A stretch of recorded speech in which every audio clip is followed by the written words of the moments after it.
Hola, buen día. Aquí estamos iniciando el cafecito. El historiador y abogado y miembro de la Academia Dominicana de la Historia, Edwin Espinal, está con nosotros. Buen día. Buenos días, Jaime. Un placer tenerte por aquí.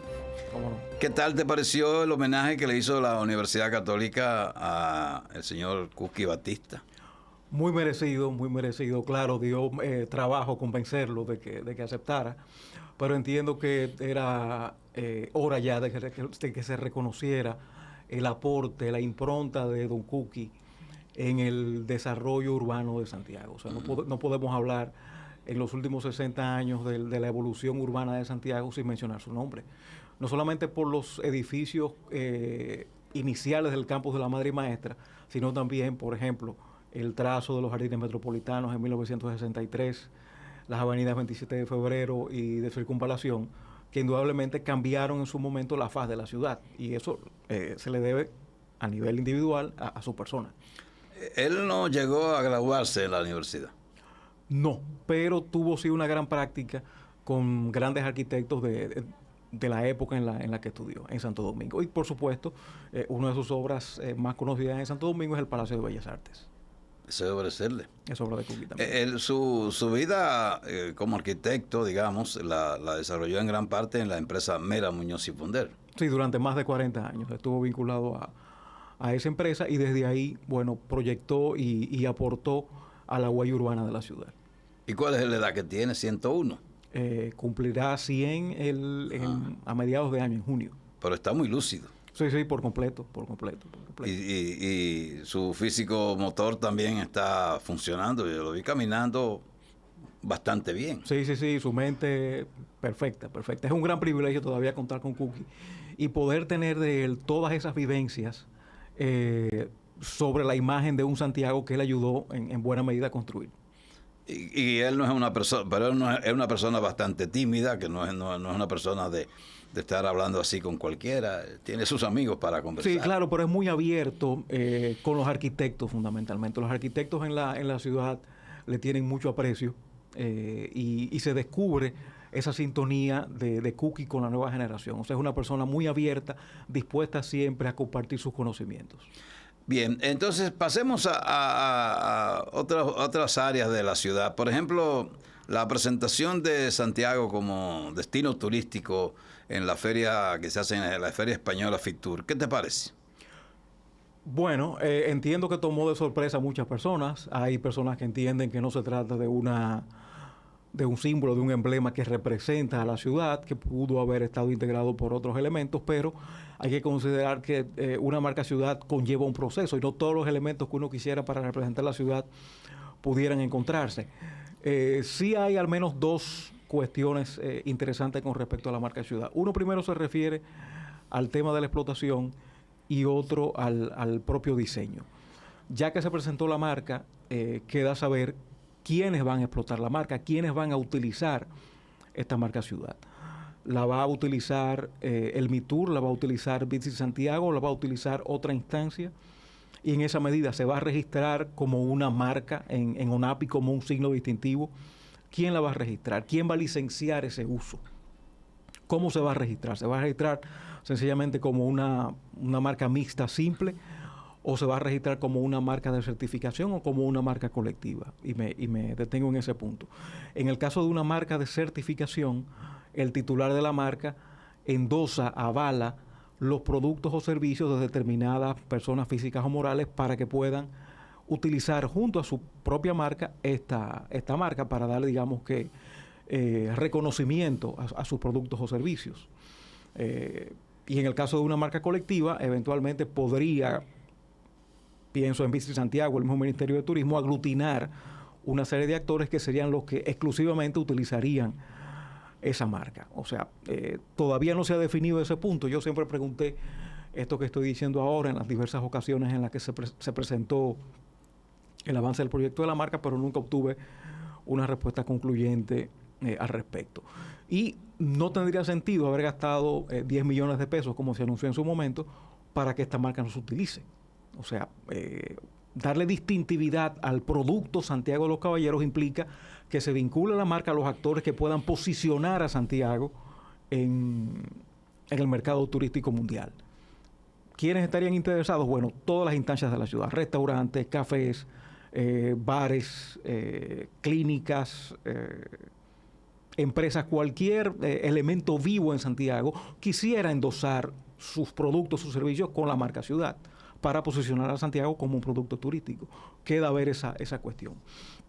Y el otro punto es relativo a la propia concepción de la marca. Hay personas que dicen que está impecablemente diseñado, que no se le puede restar ningún valor desde ese punto de vista, pero otras personas también han dicho que es prácticamente un calco, un símil de esos rediseños, de esas adecuaciones que se hicieron en su momento, escudos de armas españoles, de ayuntamientos o de comunidades autónomas, y más que responder a una estrategia de city branding, responde a un rebranding de un ayuntamiento o de una empresa, y no específicamente a un producto que va a identificar a una ciudad.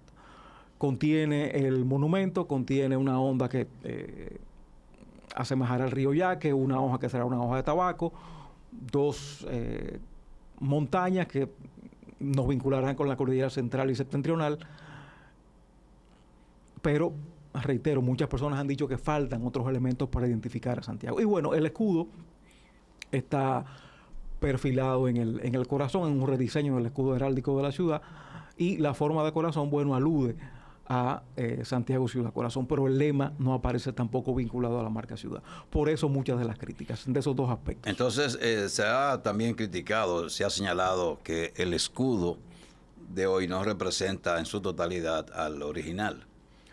Ciertamente, pero cuando se hace este tipo de trabajo no necesariamente tiene que reproducirse fielmente o partirse del escudo original. El escudo que tenemos de hace más de 500 años contiene unas veneras españolas que nos vinculan al apóstol y a Santiago de Compostela, que no aparecen en este escudo. Y no necesariamente, reitero, tiene que coincidir la simbología, los elementos de uno en otro. Pero lo ideal es que sí, que sea el mismo escudo, ¿no? No necesariamente, porque no es una modernización de ese escudo que tiene más de 500 años. Santo Domingo, por ejemplo, tiene un imagotipo que adoptó en el año 2003 que no tiene nada que ver con su escudo inicial de 1508, que es el mismo conjunto de escudos que se otorgaron en la época colonial. Y estas readecuaciones de estos escudos coloniales obedecen justamente al hecho de que a nivel gráfico son difícil de manejar en material POP o en material publicitario o en material que sirva como marca gráfica de un ayuntamiento, y por eso se prefiere este tipo de trabajos. Parecería que con la conformación de Visit Santiago, cuya integración descansa sobre un grupo de empresarios de la ciudad que están interesados en desarrollar el turismo, porque entienden que debe ser así, no porque tengan la mayoría de intereses directamente con el desarrollo del turismo, o sea, que se van a beneficiar del desarrollo del turismo. Pero esto entonces empalidece a el Clúster Santiago, que ha estado por muchos años en la ciudad haciendo algunas cositas para ver si desarrolla a Santiago, y que ha recibido durante muchos años el apoyo del Ministerio de Turismo. Parecería que el Clúster Santiago va a perder toda su capacidad de accionar.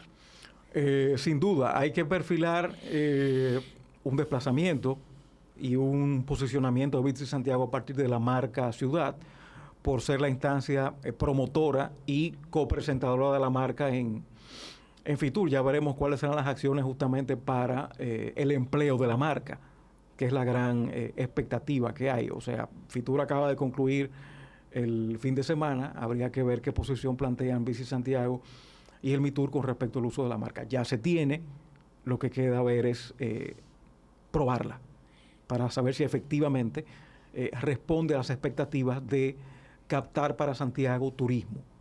Por supuesto, queda un largo camino por recorrer. La marca, digamos que será un primer paso, pero en Santiago no hay, por ejemplo, guías formados.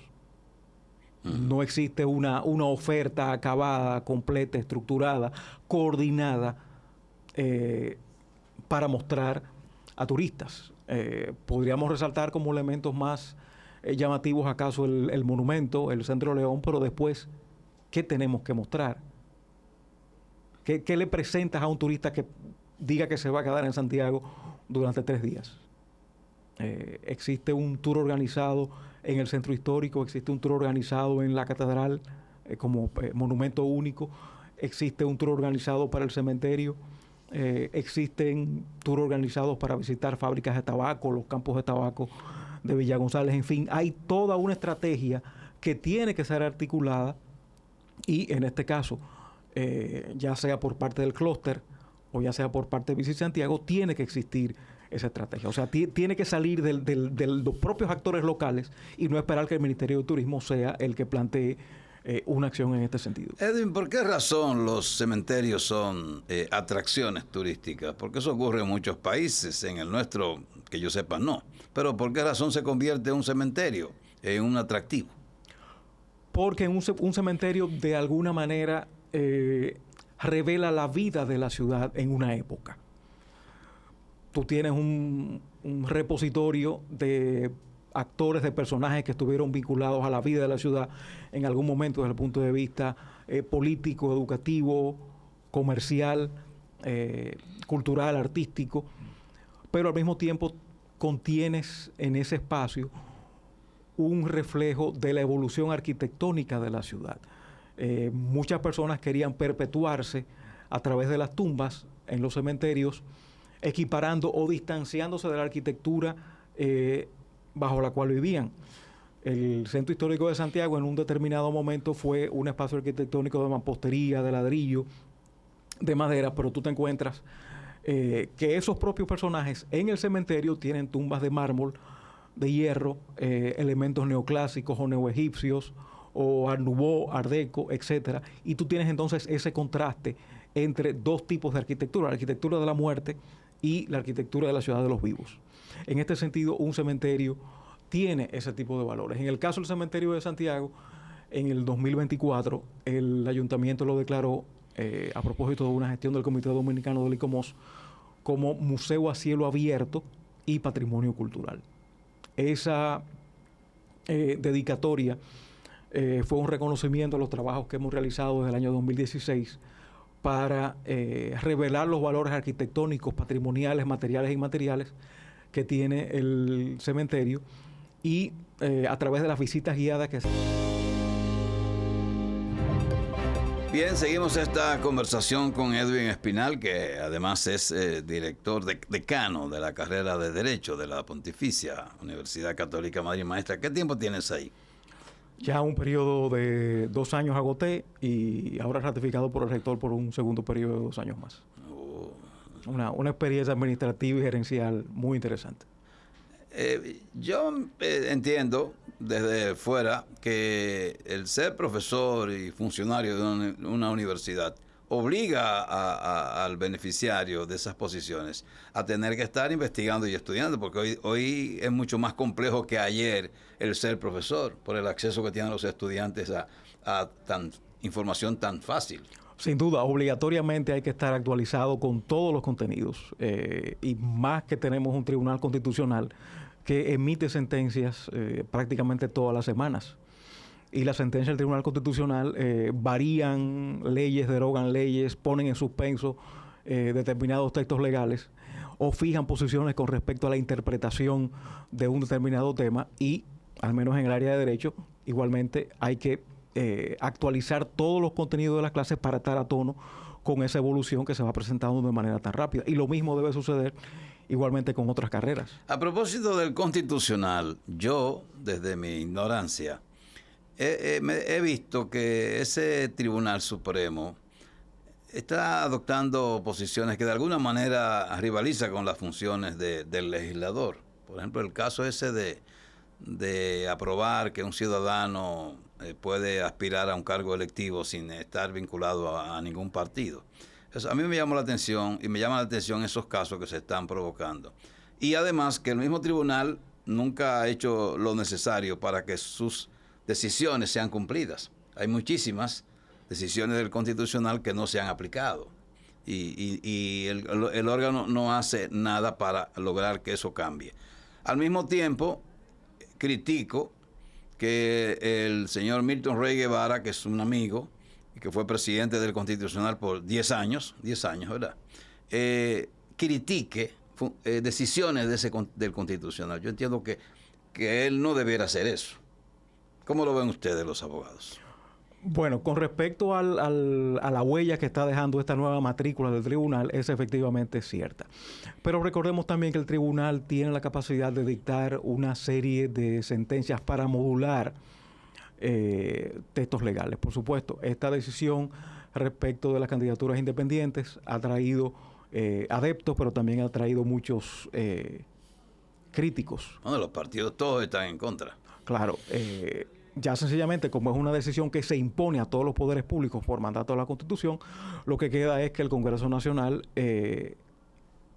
modifique la ley de partidos políticos para poder adecuar este tema de las candidaturas independientes. Exacto. Entonces, yo he dicho, pero ¿por qué los partidos acuden a la Junta Central? Primero deben acudir al Congreso para que modifique la ley y establezca el mecanismo que se va a utilizar. Pero no, los partidos están yendo a la Junta Central para que sea la Junta, me imagino yo, la que elabore un proyecto y lo envíe entonces al Congreso Nacional. Sí, o sea, es quizás lo más lógico, o sea, que existe esta comunicación entre partidos políticos y Junta Electoral, porque ya serán los actores a los que corresponde adecuar la legislación. Ya el Tribunal Constitucional se pronunció, queda sencillamente ejecutar la sentencia. Y aquí venimos al segundo punto que tú planteabas.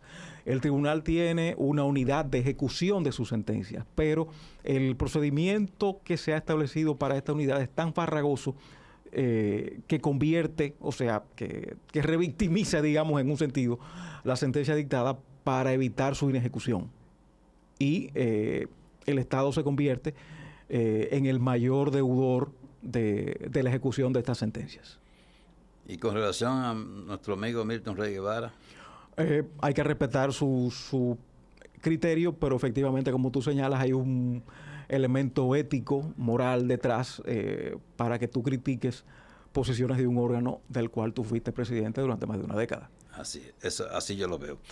En estos tiempos que uno ve tantas cosas, por ejemplo, una propiedad que tú conoces muy bien, como conocedor de la ciudad por distintas razones, porque tú ves la ciudad no como un simple ciudadano, sino que tú ves a profundidad su estilo de construcción, su ubicación, o sea, para ti todo eso tiene importancia. Pero yo he estado planteando así, medio a la ligera, el hecho de que una propiedad que está ubicada en la avenida Juan Pablo Duarte, que era del señor Gustavo Tavares, donde hay un jardín, o había, porque me imagino que ya eso no debe estarse invirtiendo en un jardín ahí que había espectacular, que fue motivo de reportaje de revistas especializadas de todo el mundo.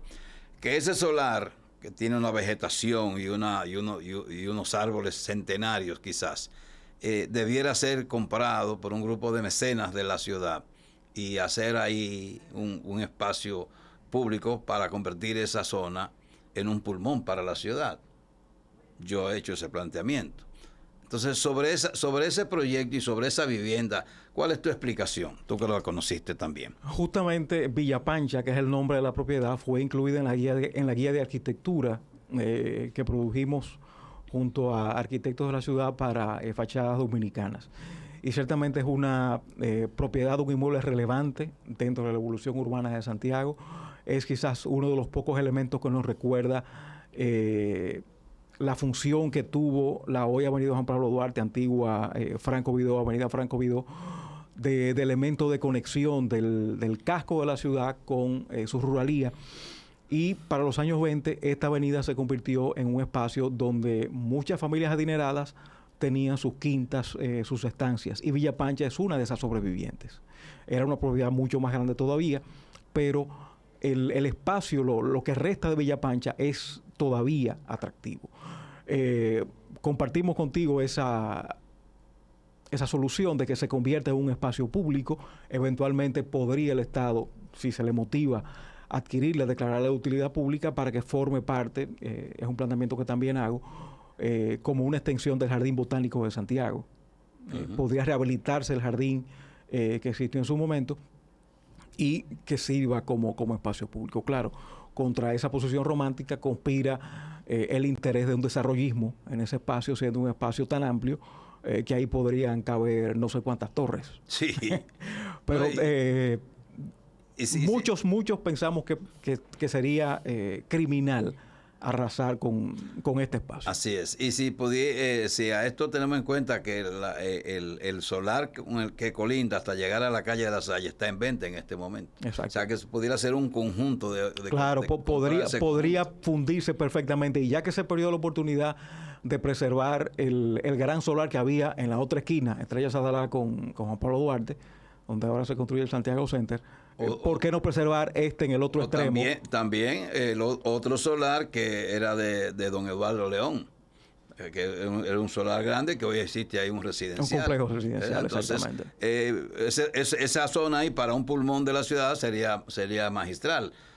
Y eso pudiera comprarse entre el sector público y privado, un aporte de ricos que hay en la ciudad, que lo hagan para preservar sus apellidos ahí, porque aquí como que no se piensa en eso.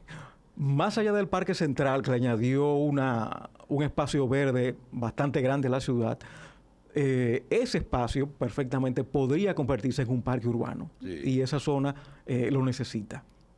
Sin duda, claro que sí. Vamos a los mensajes. Estamos en el cafecito conversando con Edwin Espinal.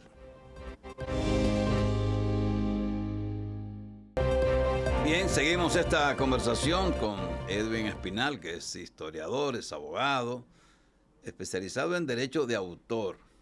Y sobre eso, Edwin, quiero señalar algo para ver cuál es tu comentario.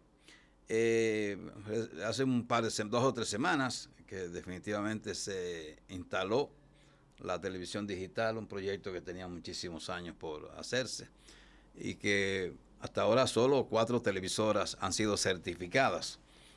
Y yo señalaba, y esto incluye a Teleuniverso, la única fuera de la capital, además las otras 4 están en la capital. Y yo, entre otras cosas, que la gente pregunta, pero ¿para qué la televisión digital? Digo, bueno, yo no sé para qué, pero en principio tengo la convicción, porque eso vino de Estados Unidos y de una organización que agrupa a las televisoras. En principio eso le da ganancia a las empresas de Estados Unidos que producen material para la televisión y para el cine, porque en nuestro país hay un uso indebido y masivo de producciones que se hacen en Estados Unidos, de programas que se realizan, películas y documentales que se utilizan aquí sin pagar un centavo. Y mediante la televisión digital ellos tienen mayor capacidad de fiscalizar a todo el que está utilizando sus productos. Eso creo yo. Me gustaría conocer tu opinión. Bueno, este tema sin duda que traerá, como tú señalas, una restricción en cuanto a ese uso y una disminución, sin duda, de la piratería de este tipo de materiales. Tanto la Oficina Nacional de Derecho de Autor como el Indotel tienen competencia para regular este tipo de contenidos en lo que respecta a el contenido transportado en la señal. En este sentido, toda apropiación no autorizada de esta señal implicará una violación tanto a la ley de derecho de autor como a la ley de telecomunicaciones y producirá 2 sanciones administrativas diferentes. Una por parte de la Oficina de Derecho de Autor y otra por el Indotel, independientemente de las sanciones civiles o penales que se puedan promover por parte de los titulares de derechos de las señales y de los contenidos transmitidos a través de las señales. Tú eres escritor también. ¿Cuántos libros tienes? 12. 12 textos ya. Y 2 de ellos premiados. Uno con el Premio Nacional Federal Libre Eduardo León Jiménez y otro con el Premio Anual de Historia José Gabriel García. La historia social de Santiago de los Caballeros, un primer periodo, 1863-1900, y el Premio Anual de Historia con la obra, con el mismo título, pero su continuación, 1900-1916. ¿Y sobre temas que tengan que ver con el derecho, tiene algunos?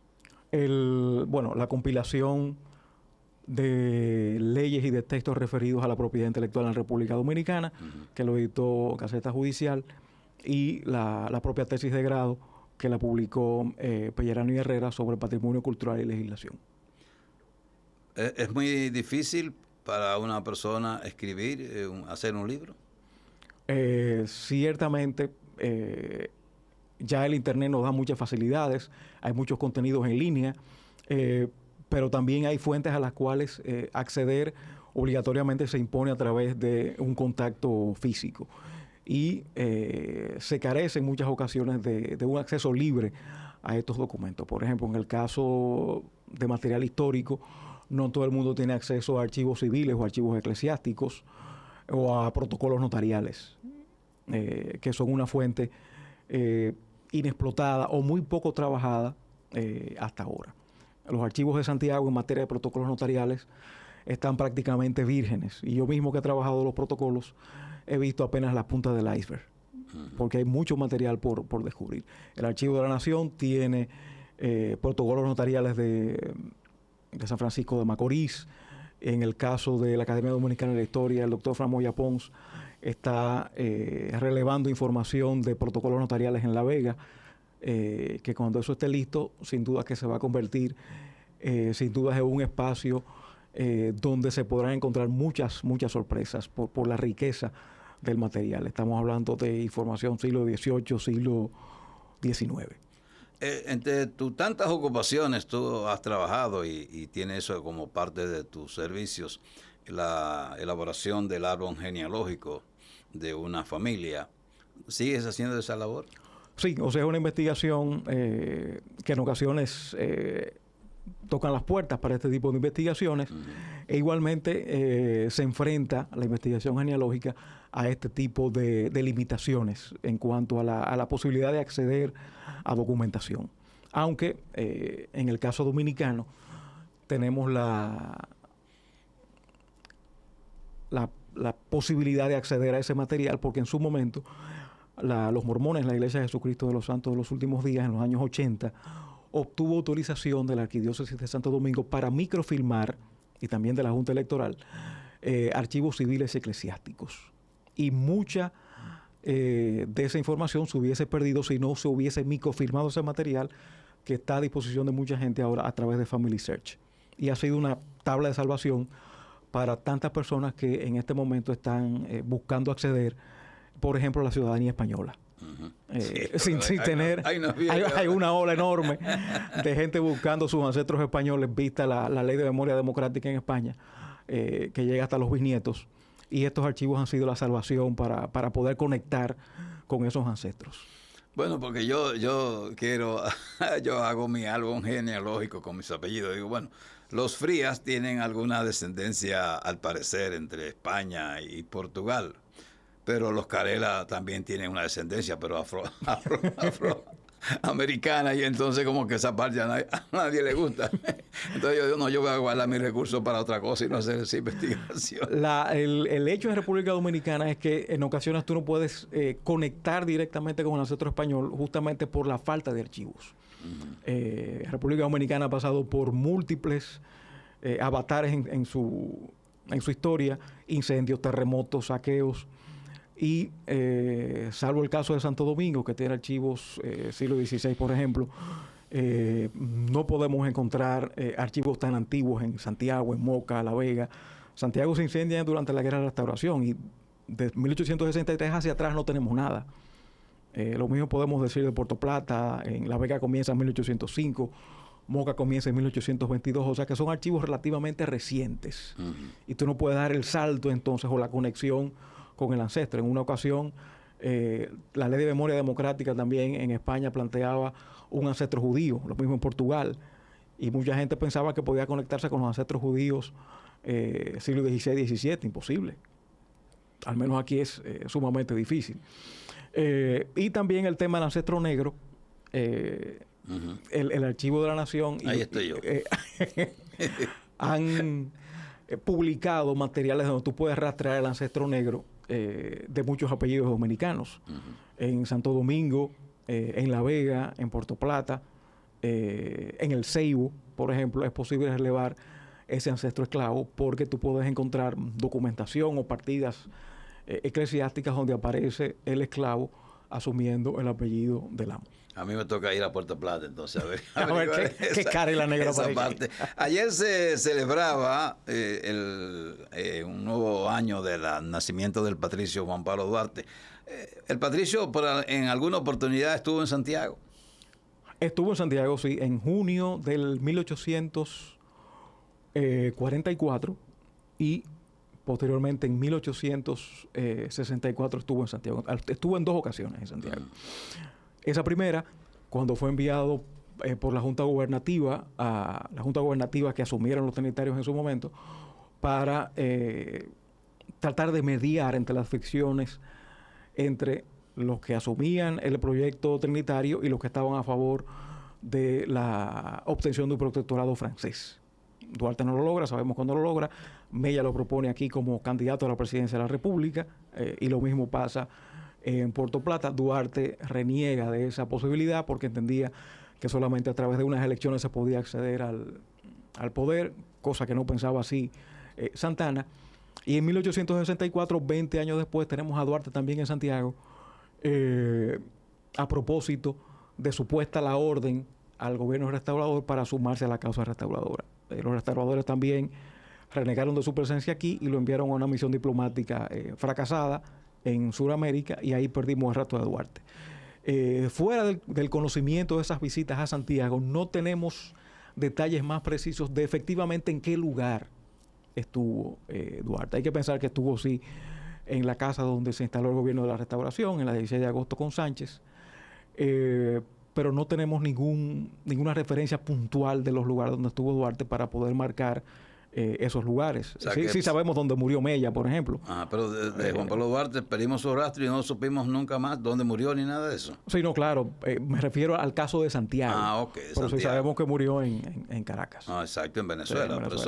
Eso fue lo que leí hace muchos años, pero como la historia nuestra es tan ambivalente y los historiadores nos han hablado tantas mentiras que uno no sabe qué realmente creer de la parte histórica de nuestro pueblo. Vamos a los mensajes para estar en la parte final de esta conversación con Edwin Espinal.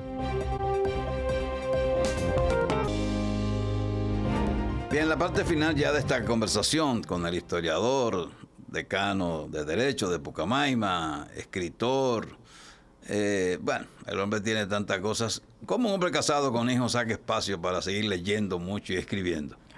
Es sumamente difícil, porque no es una balanza, hay que equilibrar, es un trípode con tantas ocupaciones de verdad. Pero actualmente una tesis me está robando mucho tiempo y estoy loco por salir de ella. Edwin, ¿qué te parece a ti el hecho de que el trazado del monorriel incluya el espacio más conocido y atractivo y que de alguna manera va a afectar ese espacio como es el área del Monumento a los Héroes de la Restauración? Obedece también a un tema espinoso. Se debatió en su momento el trazado de la ruta del monorriel, o sea que se hizo sobre la marcha, no efectivamente sobre una efectiva planificación. Y ya tenemos ahí cómo el monorriel va a afectar, digamos que para siempre, la zona monumental. Sí. O sea, ya el monumento no seguirá siendo el eje, el punto focal de la ciudad, pero como espacio que va a aglutinar grandes celebraciones, sin duda que se verá disminuido. El propio teatro, que ha estado 30 años cerrado, todo el área verde, también va a ser impactada porque se va a modificar toda la zona. Uh-huh. Ya veremos cómo queda esto y en qué medida esa fuerza estructural como hito urbano del monumento será debilitada o no. Ya en su momento el teatro sirvió de contrapeso como mole frente al monumento horizontal y el hito vertical. Ya veremos qué sucederá con el tema del monorriel y la propia vegetación que se ha fomentado en los jardines del teatro. Ciertamente. Lo mismo pasa con un edificio, un hotel que se está haciendo en la calle del Sol, que limita bastante ya desde el monumento el ver la visual de la iglesia de la Altagracia, que se veía completamente. Ya esa mole ya lo impide, y sorprende que Patrimonio Monumental haya permitido la altura de ese edificio tan próximo al área monumental. Bueno, es que ya esa zona queda fuera del centro histórico. El centro histórico arranca en la parte este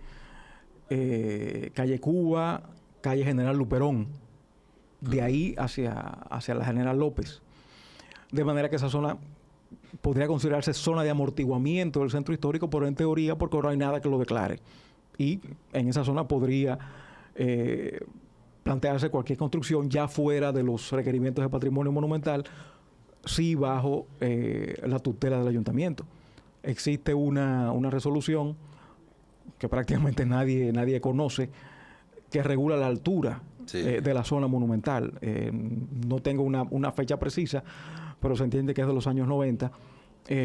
Y bueno, hay que entender que esa altura está regulada por el ayuntamiento y que obedece justamente a esa definición del perímetro del monumento para limitar cualquier edificación que compite en altura con este. Sin embargo, el patrimonio monumental ha prohibido que la Clínica Corominas haga un puente peatonal entre el edificio nuevo que adquirieron en la misma Cuba y un edificio de estacionamiento. O sea, que en principio fue diseñado para colocarlo en el piso 14, pero que luego lo quisieron subir al piso creo que 8.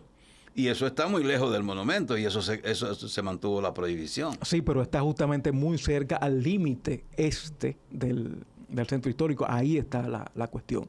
Y hay múltiples resoluciones y documentos del comité del ICOMOS a nivel internacional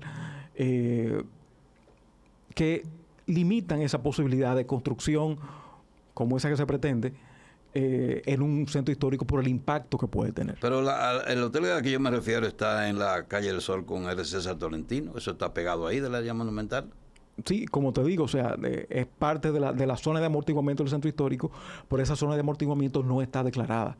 En el caso de Coromina sí forma parte ese espacio ya del perímetro del centro histórico. Pero en la parte de arriba, ahí cerca de ese hotel, se quiso construir un edificio en la prolongación de la Francia, que la gente le conoce así, aunque está en honor a Manuel Valverde Podestá, sí. Podestá. Entonces ahí se impidió que se hiciera algo. Se construyeron edificios.